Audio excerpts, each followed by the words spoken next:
दोस्तों PCS academy में मैं आप सभी लोगों का स्वागत करता हूं। और दोस्तों सबसे पहले तो आप पीसीएस एकेडमी को सब्सक्राइब कर लीजिए। और चैनल पर जैसे यूट्यूब पर आप डालेंगे पीसीएस एकेडमी तो इस तरीके से खुलकर आएगा। और इस लाल बटन पर सब्सक्राइब वाले बटन पर इस तरीके से जो चीज़ें हैं, ठीक है, सब्सक्राइब बटन के बाद में बेल बटन को आप लोग ज़रूर प्रेस करिए और वो भी ऑल में आप लोगों को सेट करना है, जिससे टाइम पर नोटिफिकेशन आप लोगों को मिलती रहे, ठीक है। और यूपीपीसीएस मेंस 2022 और 23 के लिए बैचेस चल रहे हैं, तो जो लोग भी अपना इच्छुक हों ज्वाइन कर सकते हैं, ठीक है। ज्वाइन करने के लिए जो नंबर है 9140085178, इस नंबर पर मैसेज करके आप लोग जानकारी ले सकते हैं। आइए शुरू करते हैं। ध्यान रखिएगा कि जो सावधानियां हैं उनको आप लोगों को ध्यान में रखना है कि जैसे जो ग्रामर की गलतियां हैं वो आपसे नहीं होनी चाहिए। जो इंट्रोडक्शन पार्ट है, बॉडी पार्ट है, कंक्लूजन पार्ट है, तो तीनों में एक एक कोटेशन, कविता, श्लोक, मूवी के गीत, बोल और ओवरऑल में कहें तो प्रत्येक पेज में दो कोटेशंस का, आप दो लाइनों का, वक्तव्यों का, महान विचारकों की लाइनों का उपयोग करिए। इसके साथ में एक पेज में एक डायग्राम भी बनाइए। जो अच्छे शब्द हैं, जो अच्छे वाक्य हैं, उनको अंडरलाइन भी करने का प्रयास करिए। कुछ डेटा का उपयोग करिए, कुछ डायग्राम बनाइए। तो चीज़ों को प्रस्तुतिकरण, जैसे जी चीज़ों को प्रस्तुत करने का जो तरीका होता है वो आपका बेहतर होना चाहिए। देखिए, चीज़ें वही होती हैं, आपको लिखनी होती हैं। और आपको जैसे मान लीजिए 13 गुना है या 18 गुना है, तो आप सोच कर देखिए 13 गुना में 12 लोगों को और 18 गुना में 17 लोगों को। आप सोच कर देखिए, मिनिमम अगर 13 गुना भी मान लेते हैं तो 12 लोगों से बेहतर आपको उत्तर लिखना है। और वो चीज़ें कैसे आएंगी? वो प्रैक्टिस से ही आएंगी। तो आप लोगों को क्या करना है? अच्छे से चीज़ों की प्रैक्टिस करनी है, चीज़ों को लिखना है। और जितनी ज़्यादा प्रैक्टिस करेंगे उतना ही अच्छा रहेगा। यह 13वां निबंध है। भारत की निरपेक्ष जो धर्मनिरपेक्ष संस्कृति है उसके बारे में आप लोगों को बताना है। तो देखिए, भारत की धर्मनिरपेक्ष संस्कृति की जो एक पृष्ठभूमि है उसको हम लोग देखते हैं। सबसे पहले तो हम लोग प्राचीन काल से बात करेंगे। प्राचीन काल में देखिए, जो हमारा देश था, जैसे देश था, तो यहाँ पर कहा भी जाता है कि आर्य मध्य एशिया से आए, या अनेक विद्वानों के अनेक विचार हैं। तो होता क्या है कि भारत देश में अनेक धर्मों के लोग एक साथ मिलकर रहते हैं प्राचीन काल से, आज से ही नहीं। आर्य और अनार्य की बातें आप लोगों ने सुनी होंगी प्राचीन काल में। उसके बाद मध्यकाल आता है। उसके पहले ही, मध्यकाल से पहले ही आप बहुत सारे शासकों को भी देखेंगे कि जैसे कनिष्क है, विक्रमादित्य है, अशोक हैं, ठीक है। मध्यकाल में अगर जाते हुए अगर आप देखेंगे तो बाहर से आक्रमणकारी आते हैं और भारत की संस्कृति के साथ में मिलजुल कर रहना स्टार्ट कर देते हैं। वो चीज़ों को थोपते भी हैं कई संदर्भों में, और कई संदर्भों में वो थोपते भी नहीं है। लेकिन धर्म निरपेक्षता के संदर्भों में वो चीज़ों को घोषणा करते हैं लेकिन बाध्यकारी नहीं बनाते हैं, ठीक है। अब देखिए, उसके बाद अगर हम बात करेंगे तो आधुनिक भारत में जब हम लोग आते हैं तो भारतीय संविधान जो है हमारा, ठीक है, भारतीय संविधान को धर्मनिरपेक्ष स्वरूप दिया गया है। ध्यान रखिएगा, एक पृष्ठभूमि के तहत अगर हम लोग देखते हैं कि कहाँ से इन चीज़ों का उद्भव, किस तरीके से चीज़ें, इन चीज़ों का विकास हुआ है, उन सारी चीज़ों पर ये चीज़ें हमें दिखाई तो पड़ती हैं। प्राचीन काल से ही हमारे जो धर्म है, जो संस्कृति है, जो कल्चर है, उसमें सर्वधर्म समभाव की संस्कृति अपनाई गई है। इन्हीं की चीज़ें बताई गई हैं। अनेक धर्मों के लोग, अनेक धर्मों, जातियों, पंथों के लोग हमारे यहाँ एक साथ मिलजुल कर प्राचीन काल से आज तक रहते आए हैं। जहाँ तक बात करते हैं संविधान की, तो संविधान की बुनियाद ही धर्मनिरपेक्षता के आधार पर रखी गई है कि भाई धर्म के आधार पर किसी भी व्यक्ति के साथ में भेदभाव नहीं किया जाना चाहिए। हमारे संविधान में, भारतीय संविधान में भी देखेंगे तो सार्वभौम, समाजवादी, धर्मनिरपेक्ष, जनतांत्रिक गणतंत्र घोषित करता है। हमारा संविधान भी ये चीज़ घोषणा करता है। धर्मनिरपेक्ष शब्द जो है, देखिए 42वें संविधान संशोधन 1976 में जोड़ा गया था। भाग 3 में अन्य कुछ ऐसी चीज़ें हैं जो पृष्ठभूमि के पोर्शन में हम लोगों को देखने को मिलती हैं कि भाग 3 में मौलिक अधिकारों में धार्मिक स्वतंत्रता का भी प्रावधान है। अनुच्छेद 25 से 28 में भी ये चीज़ें बताई गई हैं, कि आप धार्मिक कार्यों को प्रबंधन कर सकते हैं, प्रचार प्रसार कर सकते हैं, तो ये सारी की सारी चीज़ें, संस्थाओं की स्थापना कर सकते हैं, ये चीज़ें हैं। अब पृष्ठभूमि को देखने के बाद अब आपने ओवरऑल में चीज़ों को बता दिया। दूसरे पार्ट में आप लोगों को क्या बताना है, धर्मनिरपेक्षता क्या होती है, सेकुलरिज्म क्या होता है, तो इसको आपको बताना है। ठीक है, तो देखिए ये एक ऐसी विचारधारा है, जैसे धर्मनिरपेक्षता क्या है कि भाई जो स्टेट है, जो धर्म है, सॉरी, जो राज्य है, राज्य का कोई धर्म नहीं होगा, राज्य किसी धर्म को संरक्षण नहीं देगा, राज्य सभी धर्मों के साथ में तटस्थ, ठीक है, तटस्थ यानी न्यूट्रल व्यवहार करेगा, सभी धर्मों के साथ में, सभी लोगों, सभी धर्मों के प्रति सम्मान करेगा। ठीक है, यह जो धर्मनिरपेक्षता है, यह ऐसी विचारधारा है जो सभी धर्मों को एक साथ स्वीकार करती है कि सभी धर्म एक साथ मिलकर रहें, और ऐसा ही हमारे भारत देश में होता है। धर्म को राजनीति से अलग करने का कार्य भी ये करती है, और ये कहा जाता है कि जो राज्य है, राज्य का कोई भी धर्म नहीं होगा, राज्य किसी धर्म को संरक्षण प्रदान नहीं करेगा, ना ही किसी धर्म के प्रति हर किसी प्रकार का कोई बढ़ावा देगा। ठीक है, तो ये चीज़ें धर्मनिरपेक्षता के संदर्भों में आती हैं। भारत, देखिए भारत की जहाँ तक बात की जाए तो भारत एक सहिष्णु राष्ट्र है।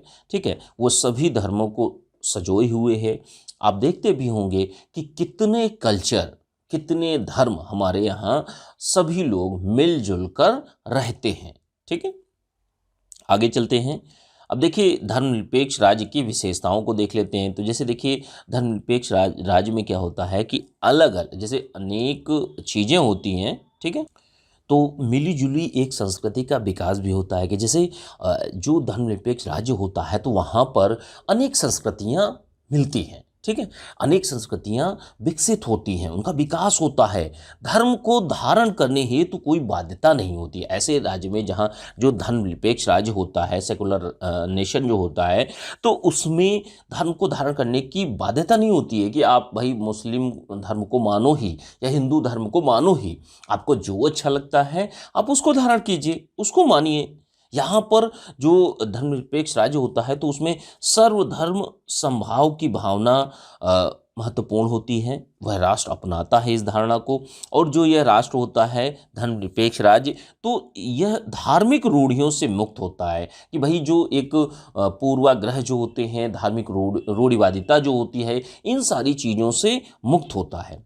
सभी धर्मों, जैसे जो धर्मनिरपेक्ष राज्य होता है तो वो सभी धर्मों को, जो स्टेट होता है, जो सरकार होती है, गवर्नमेंट जो होती है, तो वो सभी धर्मों को समान रूप से देखती है, सभी धर्मों को समान रूप से सम्मान देती है।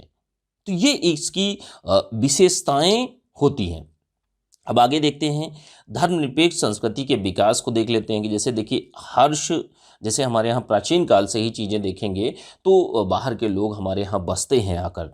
ठीक है, अब धर्मनिरपेक्ष जो संस्कृति है उसका विकास जो है बहुत ही एक नवीन परिवर्तनों के साथ में उन दौरों से गुजरा है। कई ऐसे दौर आए हैं, वो चाहे प्राचीन काल हो, मध्यकाल हो, आधुनिक काल हो। अगर हम लोग प्राचीन काल से स्टार्ट करते हैं तो हर्ष, अशोक, बिंबिसार, कनिष्क, विक्रमादित्य, इन सब लोगों ने क्या किया कि राजधर्म की घोषणा की, लेकिन इन्होंने कभी बाध्य नहीं किया। ध्यान रखिएगा, इन्होंने कभी भी बाध्यता नहीं लागू की।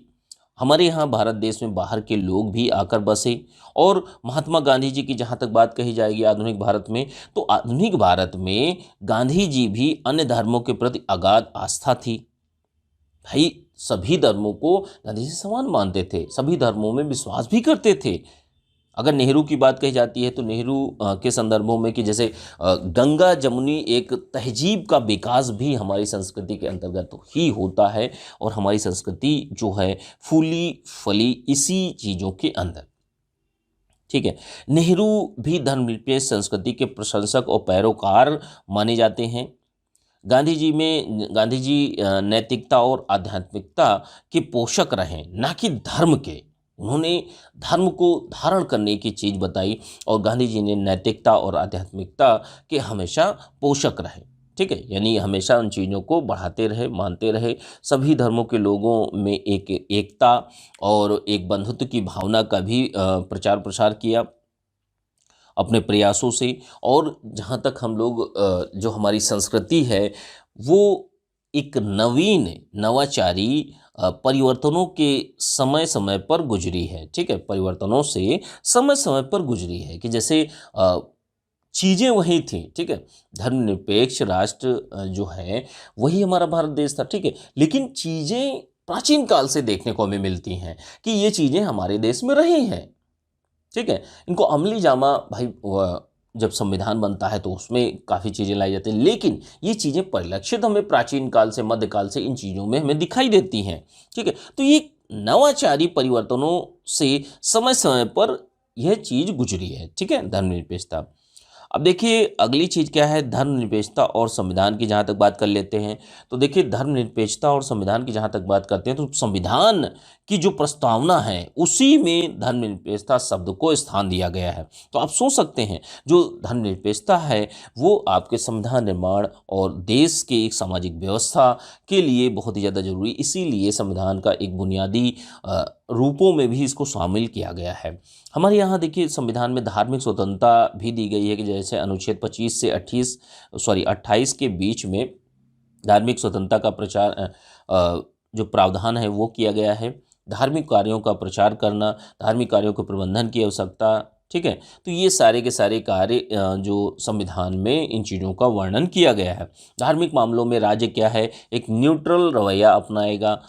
संविधान को देखिए हमारे यहाँ संविधान जो है वो धर्मनिरपेक्ष स्वरूप में ही बनाया गया है, एक जनतांत्रिक स्वरूप दिया गया है। और सबसे बड़ी बात ये कि हमारे यहाँ धार्मिक स्वतंत्रता की गारंटी प्रदान की गई है। क्या किया गया है, धार्मिक स्वतंत्रता की गारंटी प्रदान की गई है, ठीक है। तो ये सारी चीज़ें हैं। और अंत में देखिए आपको क्या करना है कि आपको जो भारत देश की एक धर्मनिरपेक्ष संस्कृति है, जो कल्चर है, उसी के बारे में फिर लास्ट में ओवरऑल में चीज़ों को बता देना है।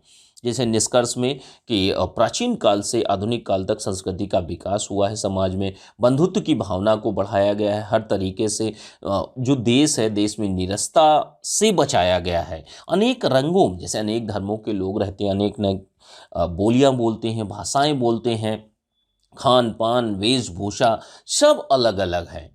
तो ये सारी चीज़ों को आपको बताना है कि नीरसता से बचाता है, अनेक रंगों को भी भरा है, ठीक है।